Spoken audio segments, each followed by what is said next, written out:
Padre, gracias por palabras que tú has dejado plasmadas de manera que nosotros podamos leerlas y no solamente tener una idea de lo que está ocurriendo en tu trono, sino que nos permiten al mismo tiempo poder usarlas de manera que nuestra adoración, nuestra alabanza pueda estar a la altura de lo que tú mereces. Señor, después de haber adorado, después de haberme transportado en el Espíritu, por así decirlo, en mi mente, y después de haberme imaginado en mi mente lo que está ocurriendo, lo que se está cantando, lo que se está oyendo allá en los cielos, como decía la primera vez, temía de que mi adoración, mi oración, mi alabanza pudiera quedarse tan corta. Y por eso decidió Dios mejor leerte de regreso a ti tus mismas palabras, las inspiradas por tu Espíritu, aquellas que son fieles y verdaderas, aquellas que reflejan la gloria de tu ser. Yo te pido ahora, Dios, que como el tema a exponer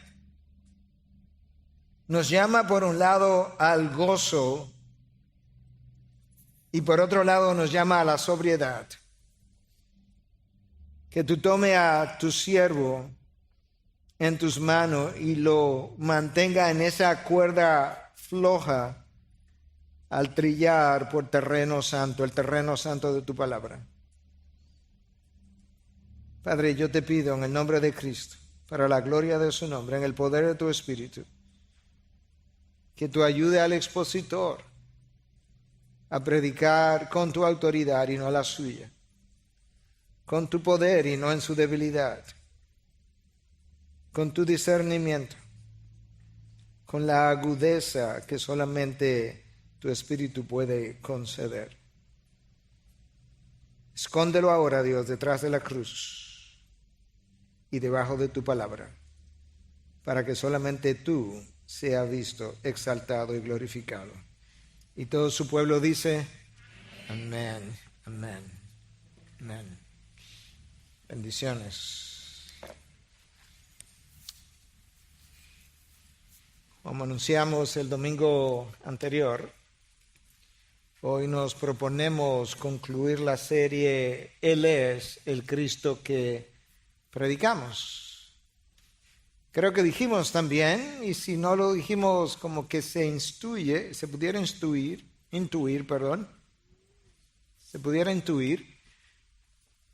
que la mejor forma de cerrar esta serie sería hablando de su segunda venida.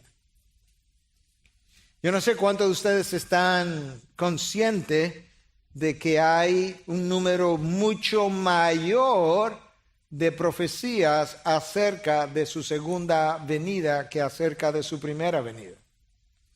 Yo creo que eso nos da una idea del peso que Dios le da a lo que ha de venir. Tampoco sé si todos están apercibidos de que en el Antiguo Testamento hay más predicciones acerca de su segunda venida que en el Nuevo Testamento. De manera que Cristo no había venido la primera vez y los profetas estaban hablando de su segunda venida en forma detallada. Lamentablemente, como decía Juan Calvino, hay muchos creyentes que no tienen como interés en lo que ha de venir, en los eventos por venir y en la segunda venida de Cristo, y él anotaba entonces que frecuentemente cuando el interés en su próxima venida se pierde, es cuando el cristiano frecuentemente se enfría y se desenfrena. Piensa brevemente en momentos donde tú has estado disfrutando de placeres de estar aquí en esta tierra, ya sea legítimos y ilegítimos, pero piensa por un momento si en esas ocasiones tú has estado tan pendiente, tan deseoso de que Cristo regrese. Yo creo que la mayoría de las veces estamos tan entretenidos y disfrutando tanto lo que aquí se puede gozar, por así decirlo,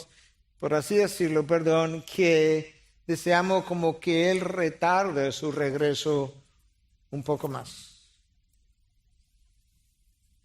En los últimos meses, los últimos años, pero aún en los últimos meses, el mundo ha dado un giro de una manera tan radical que acontecimientos mundiales hacen a algunos de nosotros pensar si no estamos en la antesala de la segunda venida de Cristo.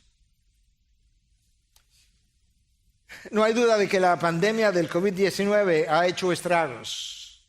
No hay duda de que ha dejado grandes consecuencias y todavía nos quedan algunas por vivir. Pero a mí no me cabe la menor duda de que las consecuencias de esta pandemia van a palidecer al lado de las consecuencias que el deterioro moral actual de la sociedad ha de causar. La descomposición moral y social que estamos viviendo nos dejará como legado consecuencias mucho mayores a las que tú pudieras imaginar que esta pandemia nos va a dejar a nuestra población. De hecho, la pandemia de este virus pudiera potencialmente terminar en unos meses si los medicamentos desarrollándose y las vacunas en desarrollo producen los efectos deseados. Lo mismo no puede decirse jamás de lo que es la descomposición que nosotros estamos viviendo. Nosotros estamos en medio de una espiral descendente que el mundo ha emprendido en términos morales que es imparable y que irá de mal en peor, y lo único que va a detener eso, en mi opinión y en la opinión de otro, es el regreso de nuestro Señor Jesucristo. No va a detenerse, no se va a desacelerar, va a haber de hecho, y hemos comenzado a leer, una aceleración en esa dirección. Y esa es la razón por la que yo he titulado mi mensaje en el día de hoy: Cristo regresará y la maldad se detendrá, pero no hasta entonces. A partir de este momento, yo espero ver una aceleración, como mencioné, del deterioro de la generación, de la sociedad, con un aumento de la inmoralidad y aumento de la violencia. De hecho, la inmoralidad ha invadido la iglesia de Cristo hasta el punto que aún en los últimos meses, aún en las últimas semanas, hemos visto y leído la caída de líderes importantes en la iglesia de Cristo como fruto de dicha penetración. Yo creo que a manera de introducción es importante leer las palabras de Pablo a Timoteo en su segunda carta. La segunda carta de Pablo es el testamento de Pablo, son las últimas palabras finales a su discípulo más joven. Pablo, preocupado de que estas condiciones que vendrían pudieran desanimar a algunos, le dice a Timoteo en su segunda carta, capítulo 3, versículo 1 hasta el 5, pero debes saber esto, que en los últimos días vendrán tiempos difíciles. John Stott dice que esa palabra pudiera traducirse como tiempos duros, difíciles de tolerar, que hacen pensar en desastres naturales, aunque no sean los desastres naturales lo que causen la dificultad, sino la magnitud, la intensidad de los tiempos pudieran compararse con dichas tormentas y desastres similares. Porque los hombres serán amadores de sí mismos. Anota esa palabra, amadores de sí mismos. Y luego tú tienes 19 características de los hombres en estos últimos días: avaros, jactanciosos, soberbios, blasfemos, desobedientes a los padres, ingratos, irreverentes, sin amor, implacables, calumniadores, desenfrenados, salvajes, aborrecedores de lo bueno, traidores, impetuosos, envanecidos, amadores de los placeres en vez de amadores de Dios. ¿Notaste cómo comienza la lista? ¿Cómo termina la lista? La lista comienza con amadores de sí mismos, narcisistas. Y termina con amadores de los placeres en vez de amadores de Dios, hedonistas. Teniendo apariencia de piedad, pudieran tener incluso una apariencia de religiosidad o aún de cristiandad, pero habiendo negado su poder. Timoteo, si aún en tu época tú ves hombres así, a los tales evita. La frase traducida ahí, sin amor, la ESV o the English Standard Version de la Biblia en inglés la traduce como heartless, hombres sin corazón, hombres sin sensibilidad para nada ni para nadie. Y Pablo anticipa un deterioro progresivo de la sociedad en la medida en que nosotros nos acercamos al retorno de Cristo. De hecho, el versículo 13 del mismo capítulo donde yo estaba leyendo, Pablo escribe lo siguiente: pero los hombres malos e impostores irán de mal en peor, engañando y siendo engañados. Es increíble. Engañados y siendo engañados. Que las cosas comenzaron mal en el jardín del Edén, con una mentira y un engaño, y continuarán, dice Pablo, hasta el final de la misma manera, engañando a estos hombres y siendo engañados. En otras palabras, ellos se autoengañan. Dios, por medio del apóstol Pablo, nos deja ver que habrá una corrupción moral hasta que el derrumbe ocurra. Algunos podrían decir, pastor, pero ha habido tiempos anteriores en que la sociedad ha pasado por tiempos difíciles y la población se ha preguntado si no estaríamos viviendo los tiempos finales. Y usualmente eso se ha debido a enfermedades como la peste bubónica en los años 1300 que mató 1/3 de la población mundial. Otras veces se ha debido a desastres naturales. En esta ocasión, lo que causa el deterioro y derrumbe final no son esas condiciones, sino el deterioro moral de los hombres. Y la razón es solamente una: la lejanía de la sociedad de nuestro Dios. Cuando tú lees el registro bíblico, tú te encuentras aún en el Antiguo Testamento profetas como Habacuc que decían: Señor, ¿hasta cuándo es que tú vas a permitir la injusticia? ¿Hasta cuándo tú vas a permitir que mis ojos vean la injusticia? Yo no lo entiendo. Tú eres un ser, un Dios cuyos ojos son tan puros que no puede ver la maldad y yo no la puedo ver. Y tú como que se continúa tolerando esto. ¿Hasta cuándo será? Otros como Salomón llegaron a pensar, ¿pero vale la pena vivir moralmente? Cuando en realidad parece que a los impíos les va mejor que a los creyentes. Y todavía otro grupo se ha burlado en el pasado y continúa burlándose hoy. Y dice, ante todo, dice Pedro escribiendo, para advertencia nuestra, sepan esto, que en los últimos días vendrán burladores con sus sarcasmos, siguiendo sus propias pasiones y diciendo, ¿dónde está la promesa de su venida? Porque desde que los padres durmieron, todo continúa tal como estaba desde el principio de la creación. ¿Dónde que está esto? ¿Dónde que está esta venida de que ustedes hablan? Porque todo ha seguido igual. Lo que era en el pasado ha vuelto a ser y volverá a ser. Las cosas no han cambiado. Nos advierte Pedro en su segunda carta, en capítulo 3, a partir del versículo 3. Burladores le llama a Pedro cuando escribe. Y mientras toda esta gente, profetas y otros, hacían estas preguntas y los burladores se burlaban, el plan de Dios de redención continuaba avanzando inexorablemente en la dirección y a la velocidad de su calendario. Cuando tú abres entonces el libro de Apocalipsis, tú lo que encuentras Es una descripción de esta fase final de la historia redentora.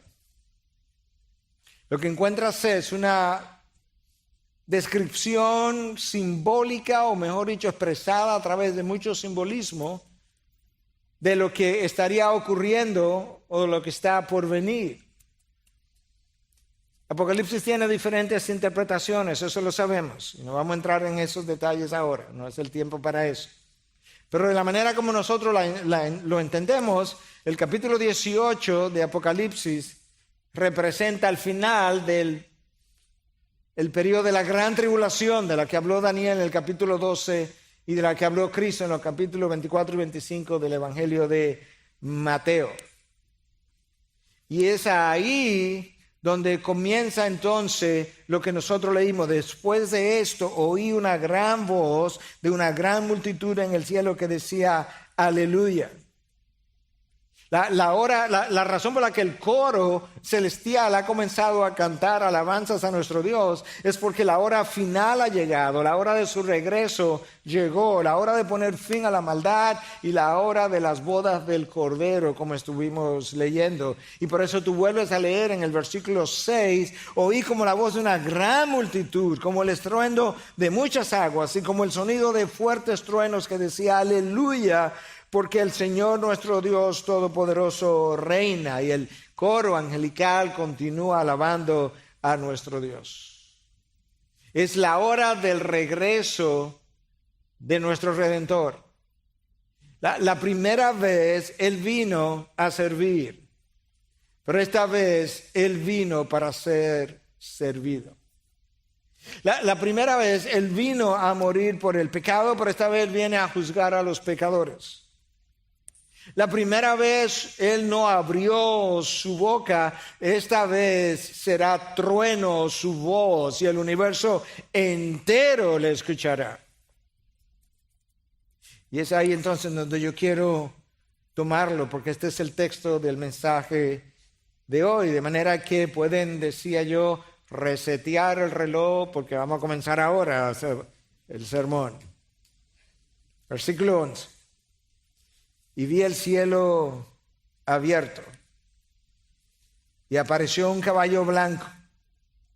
El que lo montaba se llamaba Fiel y Verdadero. Con justicia juzga y hace la guerra. Sus ojos son una llama de fuego, y sobre su cabeza hay muchas diademas. Tiene un nombre escrito que nadie conoce sino él. Está vestido de un manto empapado en sangre y su nombre es el Verbo de Dios. Los ejércitos que están en los cielos vestidos de lino fino, blanco y limpio, los seguían sobre caballos blancos. De su boca sale una espada afilada para herir con ella las naciones y las regirá con vara de hierro. Él mismo pisa el lagar del vino del furor de la ira de Dios Todopoderoso. En su mano y en su muslo tiene un nombre escrito, Rey de Reyes y Señor de Señores. Vi a un ángel que estaba de pie en el sol, clamó a gran voz diciendo a todas las aves que vuelan en medio del cielo, vengan, congréguense para la gran cena de Dios, para que coman carne de reyes, carne de comandantes y carne de poderosos, carne de caballos y de sus jinetes y carne de todos los hombres, libres y esclavos, pequeños y grandes. Wow. Entonces vi a la bestia. Vi a la bestia, a los reyes de la tierra y a sus ejércitos reunidos para hacer guerra contra aquel que iba montado en el caballo blanco y contra su ejército. Y la bestia fue apresada junto con el falso profeta que hacía señales en su presencia con las cuales engañaba a los que habían recibido la marca de la bestia y a los que adoraban su imagen. Los dos fueron arrojados vivos al lago de fuego que arde con azufre.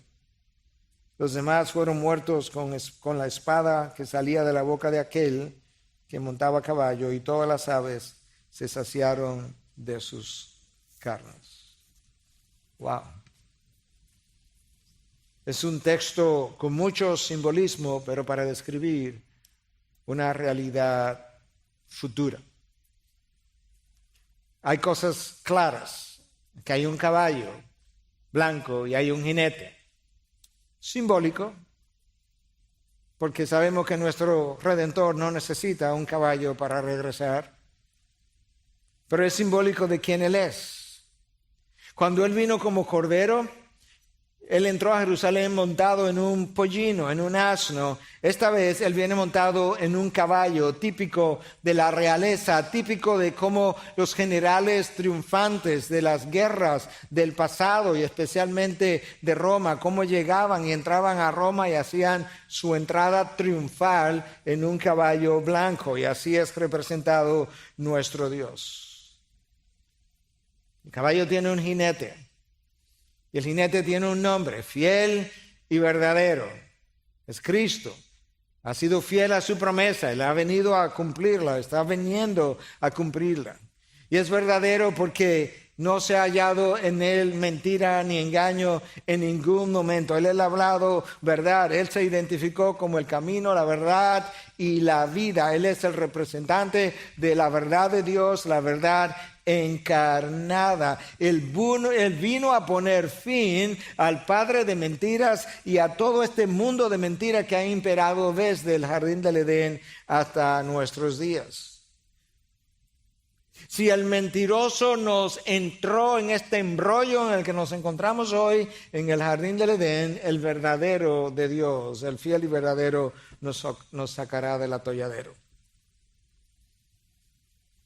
El versículo 12 del texto describe al jinete también con llamas de sus ojos como llamas de fuego, representativa de una mirada de autoridad, una mirada penetrante. Yo no sé exactamente lo que Juan vio. Recuerda, él vio una visión y él está describiendo en lenguaje humano lo que él vio, de manera que tienes que tratar de imaginarte cuál fue la mirada que él vio, que lo único que le pudo venir a la mente es que esto parece como llamas de fuego. Esto es como una mirada de autoridad, una mirada penetrante, una mirada que puede leer y juzgar los pensamientos, las intenciones y las motivaciones de los corazones. Nada escapa a dicha mirada. De hecho, nada ha escapado su mirada a lo largo de toda la historia de la humanidad. Lo único que en este momento nosotros no estamos tan apercibidos de que nuestras acciones ocultas no escapan la mirada de nuestro Dios, pero cuando Él regrese su mirada será sentida. Como la sintió Isaías cuando se sintió arruinado y Habacuc cuando sintió que podredumbre entraba en sus huesos. Y el mismo versículo 12 nos dice que sobre su cabeza había muchas diademas, muchas coronas, representativas de la autoridad absoluta con la que Él vendrá a gobernar, la soberanía completa de este rey. Es fiel y verdadero, pero Él tiene un nombre, además de ese, que nadie conoce sino Él, dice el texto que leímos. Y no vale la pena que tratemos de pensar cuál es ese nombre, porque es un misterio que quizás sea revelado a su regreso. Pero por el momento solamente Dios conoce dicho nombre. Y sabemos desde Deuteronomio 29 que las cosas reveladas nos pertenecen a nosotros y a nuestros hijos, y las cosas secretas le pertenecen a Dios. Esta es una de ellas. Además, el jinete es descrito simbólicamente como que en su manto y en su muslo tiene un nombre escrito, Rey de Reyes y Señor de Señores. Como hemos dicho en otras ocasiones, el Señor no viene tatuado, pero nos está diciendo que esta persona, este jinete que viene, que no es otro que Cristo mismo, que viene como juez, que ya no viene como el Cordero de Dios, sino como el león de la tribu de Judá. Este texto de Apocalipsis 19 describe a Cristo cuando Él decide ejecutar su función de león de la tribu de Judá en vez de Cordero de Dios que quita el pecado del mundo. Y por eso es que él tiene entonces, de acuerdo a lo que Juan vio, un nombre escrito que dice Rey de Reyes y Señor de Señores. Y Señor de Señores, reyes han venido y se han ido, señores han venido y se han ido, han subido, han bajado, han muerto, pero por encima de todos y cada uno de ellos había un rey de esos reyes y un señor de esos señores a quienes ellos eventualmente tendrían que rendir cuentas. Ellos no poseían la autoridad última ni la autoridad absoluta. Este sí. Eso es lo que Apocalipsis 19 está describiendo. Pero la descripción del jinete no termina. Juan nos dice que en esta visión que él tuvo, él se percató de que Cristo, que es el jinete en la visión, tenía un vestido con un manto empapado en sangre y su nombre es el Verbo de Dios. Yo creo que Juan nos está tratando de ayudar a entender que este que viene ahora es el mismo que ya vino. Este que él llama un jinete sobre un caballo blanco es el mismo de quien él habló en el evangelio que lleva su nombre cuando él dijo que en el principio era el Verbo y el Verbo era con Dios y el Verbo era Dios y ese Verbo se encarnó y habitó entre nosotros y vino llenos de gracia y verdad. Yo creo que Juan está diciendo de ese Verbo de quien yo hablé en su primera venida, es de quien yo también estoy hablando ahora en su segunda venida. Ese es su nombre, el Verbo de Dios. Y ese Verbo de Dios tiene un manto empapado en sangre. Y esa sangre del manto ha sido interpretada de más de una manera. Algunos han dicho que representa la sangre del cordero que fue inmolado, y puede ser, excepto que esta vez esa no es la función que él viene a ejercer. Otros han dicho que esa sangre de la cual está empapado su vestido representa la sangre de los mártires a lo largo de la historia y la sangre de los mártires en el periodo de la tribulación. Pudiera ser.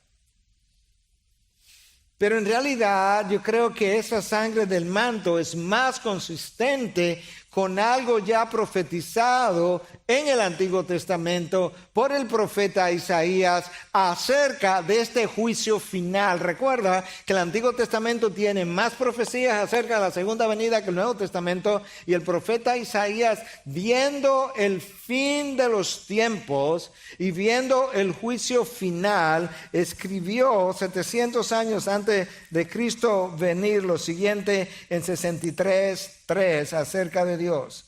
El lagar es el sitio donde se pisan las uvas, las aceitunas y las manzanas para hacer vino, para hacer vinagre o para hacer sidra.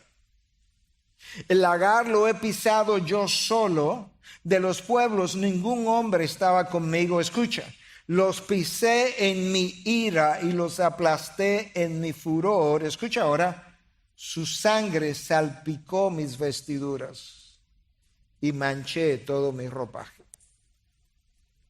Yo creo que esto que Juan vio es más consistente con eso que Isaías describió.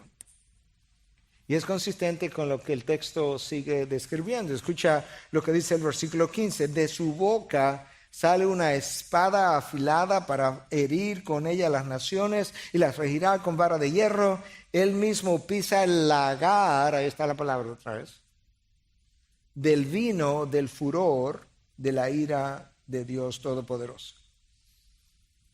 Nota que habla de una espada. La espada es simbólico de guerra, de juicio, de justicia, pero nota que la espada no está envainada, por así decirlo, en el cinturón como la armadura de Dios de Efesios 6. La espada tampoco está en la mano, sino que la espada en la visión sale de la boca de Dios. Y yo creo que la razón para que sea de esa forma es que obviamente el Cordero de Dios no va a hacer guerra contra los hombres haciendo uso de armas bélicas, porque eso no es como Dios ha actuado. Lo que Dios ha hecho, lo que Dios está haciendo, lo que Dios va a hacer, siempre ha sido por medio de su palabra. Dios habló y ¡boom!, el universo se formó. Cristo habló y los muertos resucitaron. El libro de Hebreos dice que el universo está siendo sostenido por el poder de su palabra. De esa misma manera,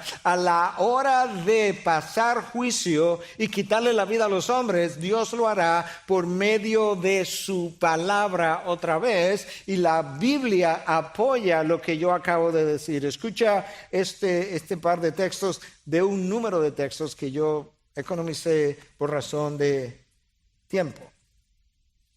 Isaías 11:4.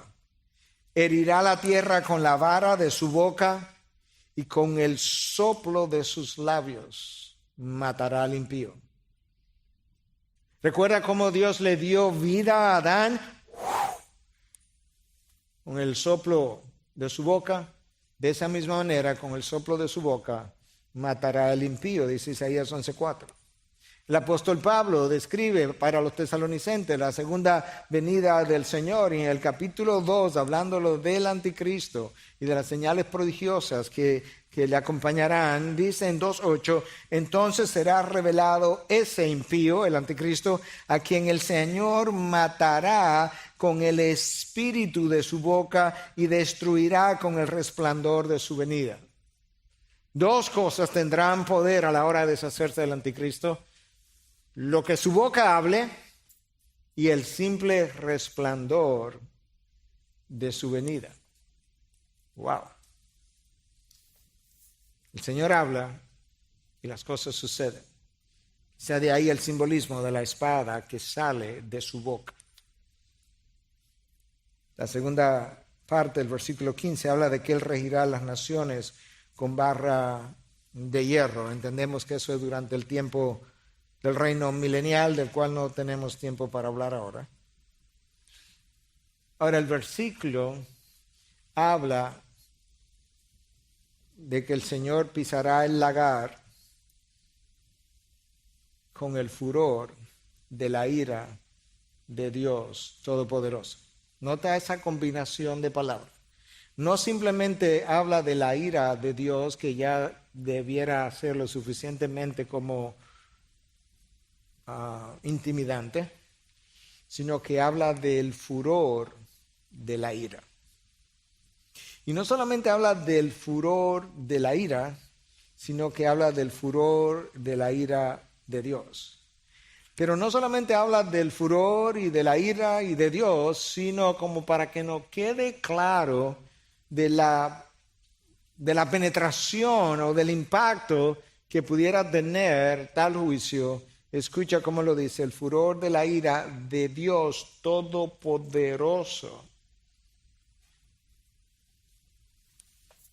Imagínate hasta dónde pudieran llegar las consecuencias del desbordamiento de la ira de un Dios omnipotente. Y luego el texto que leímos describe a un ángel que se para en el sol.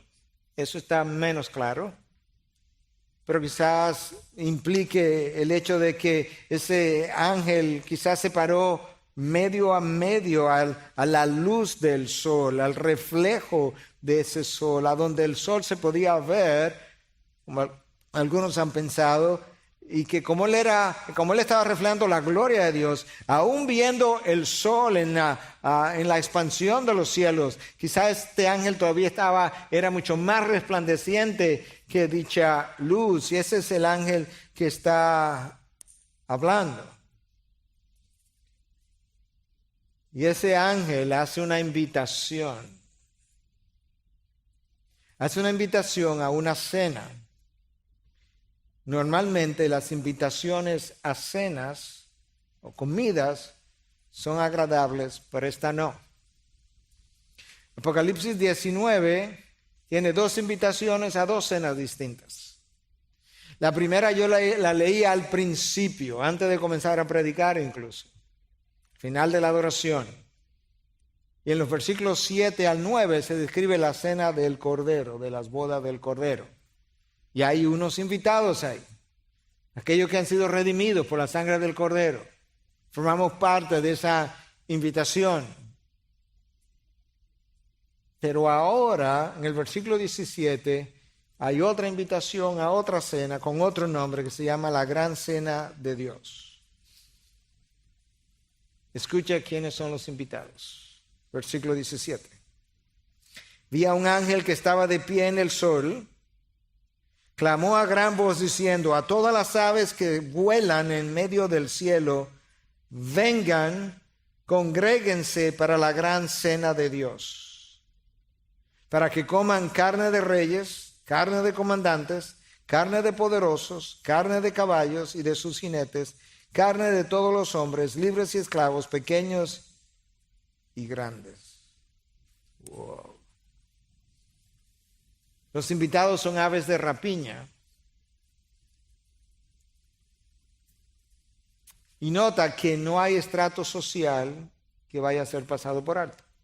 Reyes y comandantes.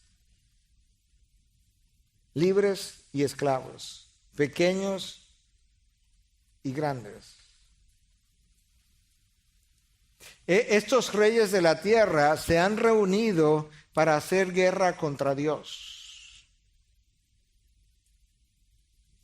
Es como irónico, es como increíble pensar que el ser humano puede reunirse como que hoy, por ejemplo, los gobernantes de naciones poderosas como China, Estados Unidos, Rusia, Francia, naciones con poder nuclear, se reunieran y dijeran, vamos a reunirnos porque vamos a echar una guerra contra Dios.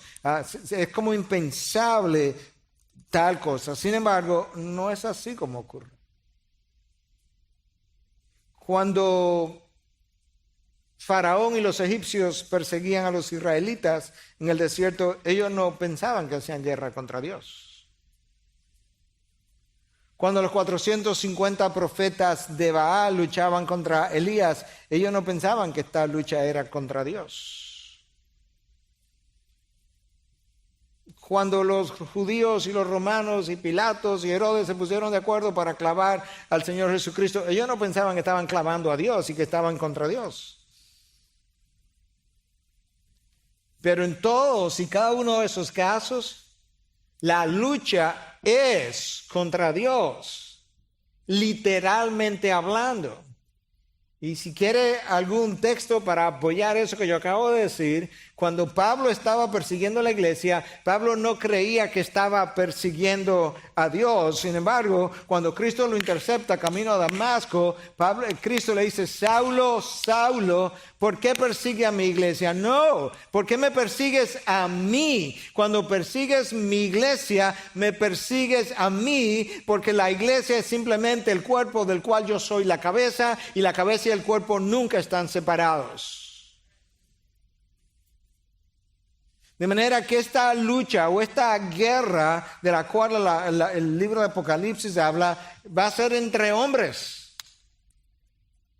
Porque los seres angelicales ni se ven para que los reyes de la tierra pudieran guerrear contra ellos. Se van a reunir en un lugar, dice la Biblia, cuyo nombre es en hebreo Armagedón. Y se reunirán allí los ejércitos de la tierra. Y es en aquel lugar donde estas aves son convidadas, son invitadas. Qué necio es el hombre para pensar que se puede oponer a Dios. Qué orgulloso es ese ser humano. Qué rebelde es la criatura. Qué idea tan agrandada tiene la criatura con respecto a su creador. Yo recordaba más temprano cómo cuando se construyó el Titanic, cómo la gente habló en esa ocasión que se había construido un barco que no podía ser hundido. Lo primero que ocurre es que se hundió. Cuando el transbordador espacial fue lanzado al espacio, se dijo un par de días antes que dado el sistema de telescopio que llevaba, nosotros descubriríamos finalmente el origen del universo. Y yo recuerdo haber dicho algo similar a lo que se dijo con el Titanic. Y lo próximo que escuchamos fue que el transbordador explotó con 7 personas en su interior. Y hace poco pena me dio, y dolor me dio, y tristeza y hasta temor me dio escuchar el gobernador del estado de New York decir, cuando el número de casos de COVID bajó y descendió, y decir, Dios no hizo eso, la fe no hizo eso, nosotros lo hicimos a base de mucho dolor y sufrimiento. Y yo recuerdo decir en voz alta, ay, le escribía en un chat de pastores al que yo pertenezco, lo que acababa de oír, y le puse así mismo, ay. Porque de Dios nadie se burla. Pero el hombre ha pensado que puede luchar contra Dios. El hombre ha pensado que puede llevarle la contraria a Dios. El hombre ha pensado que puede salirse con la suya lidiando con Dios. Y escucha cómo el salmista, pensando de manera futura, el Salmo 96 que leyó el pastor Luis al principio, no es un salmo, lo podemos leer ahora y lo podemos celebrar ahora, pero ¿sabes qué? El salmo es del tiempo futuro, cuando las naciones vengan y alaben a Dios. De manera que estos salmistas estaban escribiendo de tiempo que yo no tenía ni siquiera idea, porque eran posterior a la primera venida de Cristo. Este Salmo 2, escucha lo que dice: ¿por qué se sublevan las naciones? Y los pueblos traman cosas vanas. Y se levantan los reyes de la tierra y los gobernantes traman unidos contra el Señor y contra su ungido, diciendo, rompamos sus cadenas y echemos de nosotros sus cuerdas. ¿Qué es lo que hacen? O sea, ¿hasta dónde llega la necedad de los reyes de la tierra que piensan que se pueden unir a luchar contra el Señor y su ungido? ¿Y quién es el ungido? Cristo. Escucha lo que el salmista dice entonces. El que se sienta como rey en los cielos se ríe, el Señor se burla de ellos. Los hombres pueden burlarse de Dios ahora, pero no lo harán para siempre. Hay diferentes formas como nosotros podemos burlarnos de Dios, unas más obvias que otras. El hombre pudiera burlarse de Dios blasfemando contra Dios. Pero nosotros pudiéramos tratar de burlarnos de Dios pecando con conocimiento de culpa, escondiendo nuestras acciones y luego pensando que como los hombres no se enteraron, pues salimos ilesos de la disciplina de Dios. Pero el apóstol Pablo les recuerda a los Gálatas que nadie se burla de Dios, tú ciegas lo que siembras, y les recuerda a los Corintios y nos recuerda a nosotros que todos, incluyendo quien está predicando, comparecerá ante el tribunal de Cristo para dar cuenta de todo lo que haya hecho, sea bueno o sea malo.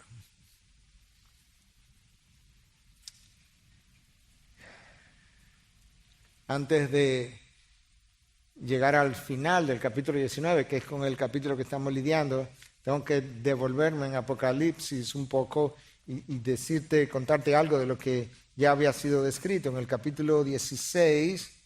De los versículos 12 al 16, se nos describe cómo el anticristo, el falso profeta y Satanás llamado el dragón, cómo engañaba a los reyes de la tierra.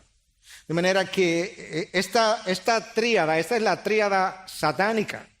Tú tienes al dragón que representa al Padre, tú tienes al anticristo que sería la antítesis de Cristo, y tú tienes el falso profeta que es quien hace las señales prodigiosas que contribuyen a que el anticristo sea alabado, y ese es como la contraparte del Espíritu Santo, que es quien da los dones milagrosos también, como la palabra enseña. Entonces esto es una tríada satánica. Por eso es que algunos piensan que el 666, eso es lo que representa, siendo el 7 el número de la perfección, que este 666 no es otra cosa que una tríada que no llega a 7, que es el número de la perfección, y que eso es lo que representa. Especulación, quizás, pero tiene alguna posibilidad. Entonces, en el capítulo 16, del 12 al 16, se nos habla de este dragón, de este anticristo, del falso profeta, y se nos dice entonces en el versículo 16 que los reyes de la tierra se reunieron en Armagedón. Tú avanza al próximo capítulo, 17-14, dice que ellos pelearán contra el Cordero, pero el Cordero los vencerá porque Él es Señor de señores y Rey de reyes, y los que están con Él son llamados escogidos y fieles. Entonces ahora la razón para mencionar esos dos cortos pasajes, 16, el capítulo 16 y capítulo 17, porque ahora tú haces un fast forward, tú avanzas rápidamente a Apocalipsis 19, versículo 19, este es el final de eso que ya venía ocurriendo. Versículo 19 del capítulo 19. Entonces vi a la bestia, es el anticristo, a los reyes de la tierra y a sus ejércitos reunidos para hacer guerra contra aquel que iba montado en el caballo blanco y contra su ejército. Qué inútil es transitar contrario a la voluntad de Dios. Qué inútil es para los hombres y para las naciones ir en dirección opuesta a la dirección de Dios. ¿Qué tú crees que pasaría? Versículo 20, la bestia fue apresada, ese es el anticristo. ¿Cómo Cristo va a hacer eso? No sabemos, pero va a ser detenida, junto con el falso profeta que hacía señales en su presencia. ¿Lo ves? El falso profeta es una figura que es la que hace las señales milagrosas. Es hasta cierta medida el jefe de campaña del anticristo, por así decirlo. La gente alaba al anticristo por el falso profeta que le acompaña. Y con esas señales, escucha lo que dice el versículo 20, engañaba a los que habían recibido la marca de la bestia y a los que adoraban su imagen. Estas son señales engañosas, increíble. Otra vez, en el jardín del Edén, la serpiente usa la mentira y el engaño. A lo largo de la historia, los hombres siguen engañando y autoengañándose. Leímos de Pablo a Timoteo y ahora se nos dice que al final de la historia, ya cerrando la historia redentora, lo que está ocurriendo una vez más es el engaño tal cual ocurrió en el jardín del Edén, porque eso es como Satanás opera. Cristo opera sobre la base de la verdad y Satanás opera sobre la base de la mentira. Cristo opera sobre la base de la revelación de lo que es verdad. Satanás opera a base de lo que es el engaño, el de ocultar la verdad. De hecho, en 2 Tesalonicenses capítulo 2, Pablo, hablando de la venida del anticristo, dice que Dios le enviaría un espíritu engañoso para que creyeran la mentira porque no amaron la verdad. Llega un momento donde Dios dice, si no amas la verdad, si no sigues la verdad, si no obedeces la verdad, ¿sabes qué? Te voy a dejar a que seas engañado, hasta autoengañado, para que creas la mentira porque no has amado la verdad que te he revelado. Wow. ¿Qué pasa con la bestia, el anticristo y el falso profeta? Versículo 20 al final. Los dos fueron arrojados vivos al lago de fuego que arde con azufre. Y el resto de los reyes de la tierra, y que le seguían, y que estaban reunidos allí. Los demás fueron muertos. ¿Cómo? Con la espada que salía de la boca de aquel que montaba el caballo. Y todas las aves se saciaron de sus carnes. Wow.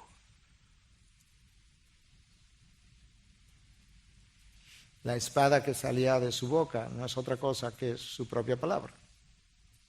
De hecho, la palabra es identificada en la armadura de Dios con la espada del Espíritu. Literalmente dice, la espada del Espíritu es la palabra de Dios. ¿Y qué pasa entonces, pastor, después de esto? ¿Qué pasa después porque ese es el final del capítulo 19, qué pasa después que la bestia y el falso profeta son arrojados al lago de fuego? Y Apocalipsis 20. ¿Y qué hay en Apocalipsis 20? La descripción del reino milenial, el comienzo de una era nueva. ¿Dónde? Aquí en la tierra. ¿Y dónde dice eso? Capítulo 21. Cielo nuevo, tierra nueva. Porque las cosas viejas ya habían pasado. Ahora, yo quiero cerrar este mensaje y cerrar esta serie, más que usando mis propias palabras, y yo quiero cerrar usando las palabras que han sido reveladas.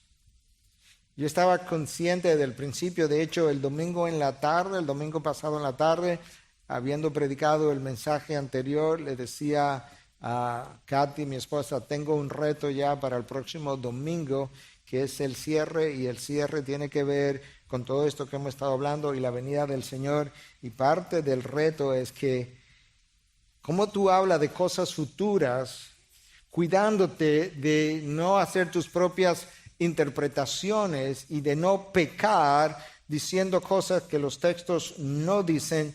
Y obviamente me encomendaba al Espíritu y demás, pero pensé que la mejor idea era haciendo tanto uso como fuera posible de textos bíblicos como hemos hecho hoy, de manera que yo pudiera en esencia decir lo que Dios ya dijo. Eso es lo que voy a hacer ahora, en la medida en que traigo el mensaje al cierre y la serie al cierre.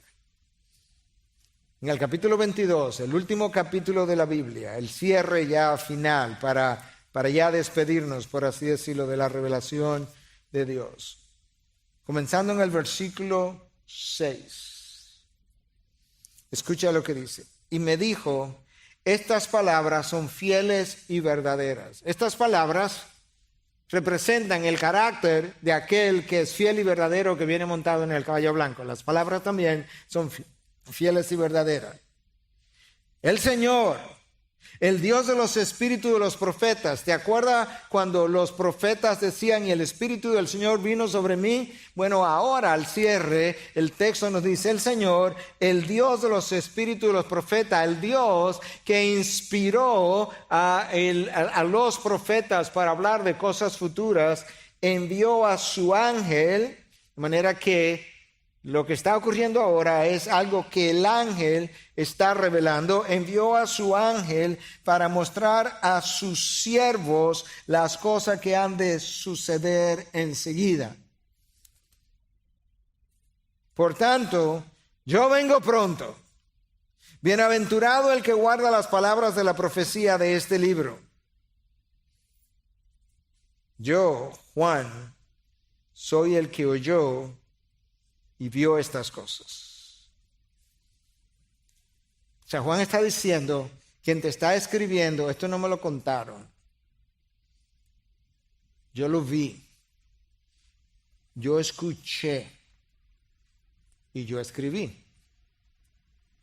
Y cuando oí y vi, me postré para adorar a los pies del ángel que me mostró estas cosas. Este ángel tiene una descripción o una apariencia tan gloriosa, tan extraordinaria, que Juan, entrenado por Cristo y crecido, por así decirlo, en el judaísmo, que entendía que solamente te puede postrar ante Dios, está tan impresionado con la gloria que este ángel revela, que él está listo para adorarlo, y literalmente dice, yo me postré para adorar a los pies del ángel que me mostró estas cosas, y me dijo, no hagas eso. Otra vez, ya lo leímos en un texto anterior. O sea que Juan estuvo tentado 2 veces a hacer esto. Yo soy consiervo tuyo y de tus hermanos los profetas y de los que guardan las palabras de este libro. Adora a Dios.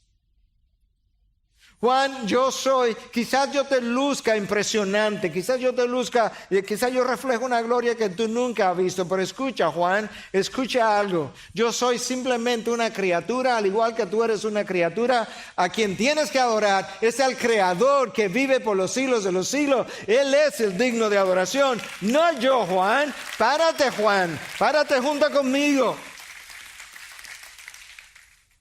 También me dijo, no selle las palabras de la profecía de este libro porque el tiempo está cerca.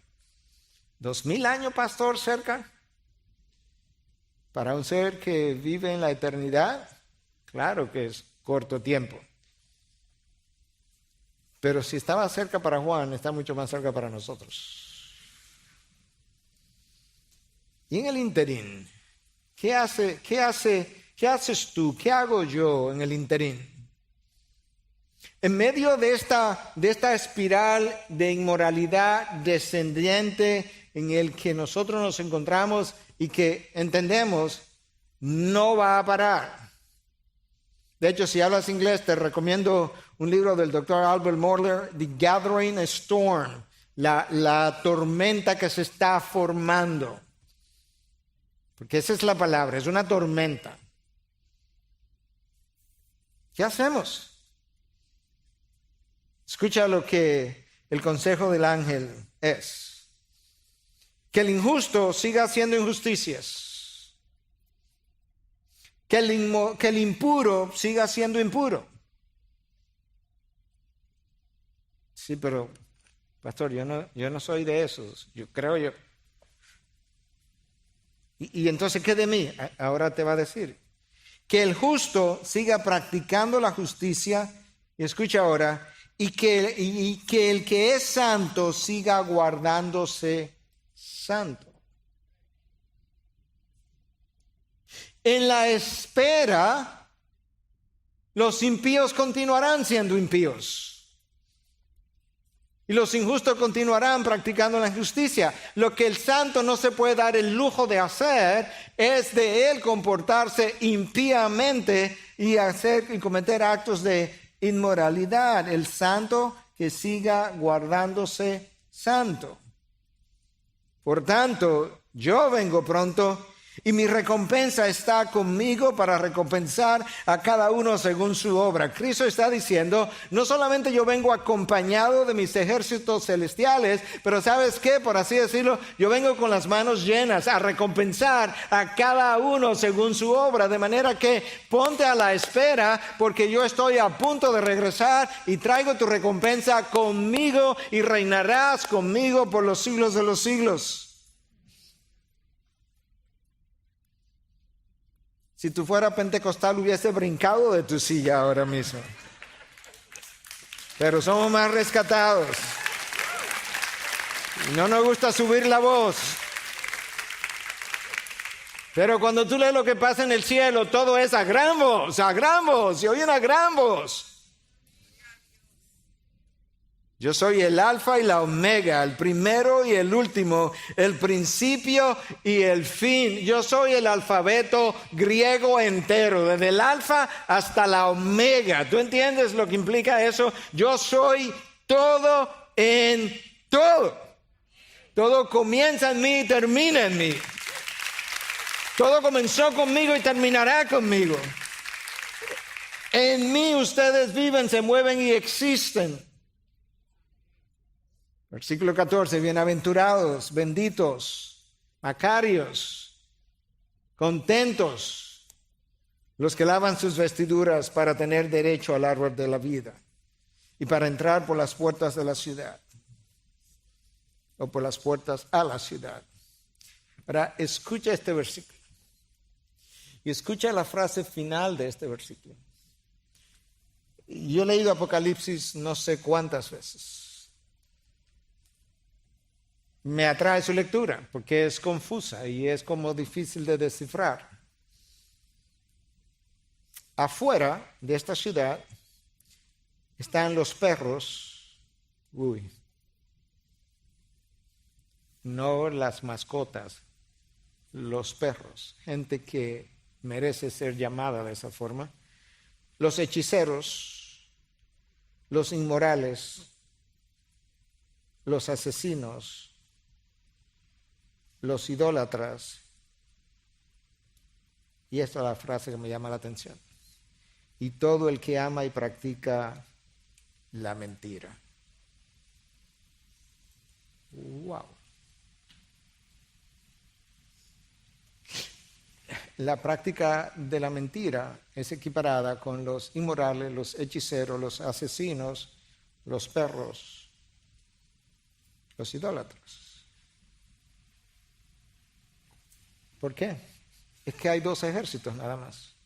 Uno lo lidera el padre de mentiras, Satanás, quien nos empujó a la condición en la que nos encontramos hoy por miles de años en base a una mentira y a un engaño.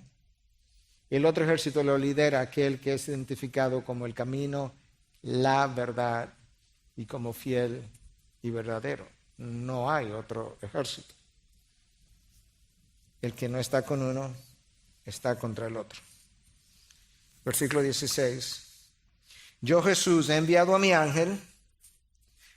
Escucha esto, porque esto es para ti. Si tú no tienes interés en las cosas futuras, este versículo yo te lo voy a dedicar a ti personalmente. Del pastor Miguel a, pon tu nombre. Yo, Jesús, he enviado a mi ángel a fin de darles a ustedes testimonio de estas cosas para las iglesias.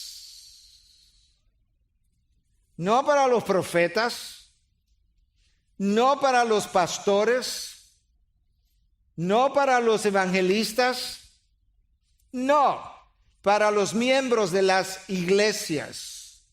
Él está cerrando y él está diciendo, esto es mi testimonio y yo he enviado a mi ángel a revelar todo eso que Juan vio a fin de darles a ustedes testimonio de estas cosas para las iglesias. ¿Y quién eres tú? Yo soy la raíz y la descendencia de David, el lucero resplandeciente de la mañana, el alfa y el omega, el principio y el fin.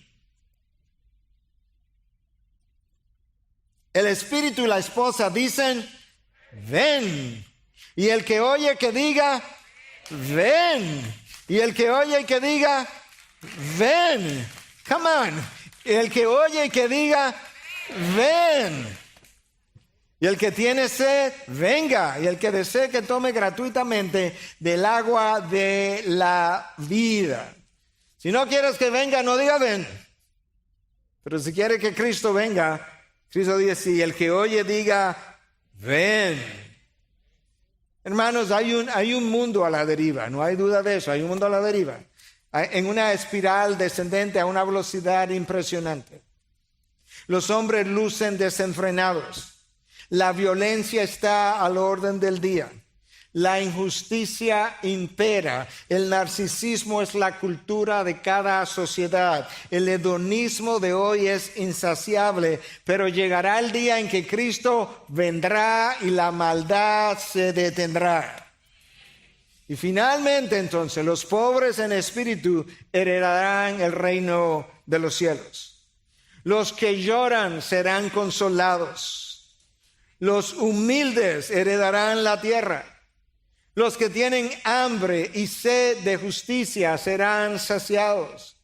Los misericordiosos recibirán misericordia. Los misericordiosos recibirán misericordia. Los de limpio corazón verán a Dios. Los que procuran la paz serán llamados hijos de Dios. ¿Te das cuenta cuáles son las cualidades que deben distinguirnos ahora en espera del reino venidero? Los que procuran la paz serán llamados hijos de Dios. Los que han sido perseguidos por causa de la justicia, de ellos será el reino de los cielos. Los cargados y cansados, yo los haré descansar y entrarán al reposo eterno. Las lágrimas cesarán, el sufrimiento no será recordado y el pecado ni siquiera será deseado. ¿Sabes por qué? Porque seremos como Él es y le veremos como Él es. ¿Te imaginas aquel día de gloria, aquel día donde Todo lo anterior habrá desaparecido, donde serás como Él, donde gozarás con Él, estarás en su presencia, en medio de su gloria, en ausencia de pecado, en ausencia de maldad, en ausencia de todo lo sucio, en ausencia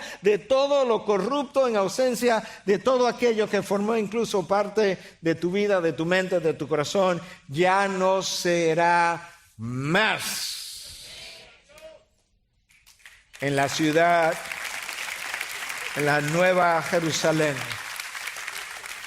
en la ciudad de Dios. Con todas esas promesas que son más ciertas, no son tan ciertas como la primera venida. ¿Vas a vivir pensando aquí abajo en las cosas de este mundo? ¿Vas a vivir deseando las cosas que este mundo te ofrece? Con todo lo que Dios te ha puesto de frente y te ha ofrecido como su hijo, ¿vas a seguir pensando y deteniéndote y gastando tiempo y gastando tu mente y gastando tus años y tus energías y tu corazón y compartiendo tu vida con las cosas temporales, pasajeras, pecaminosas, caídas, corruptas de este mundo, como dirían en inglés? Come on. ¿Cómo va a ser? Vive el presente mientras mira hacia la eternidad, porque esa es tu morada futura y esa es tu morada eterna. El resto es basura.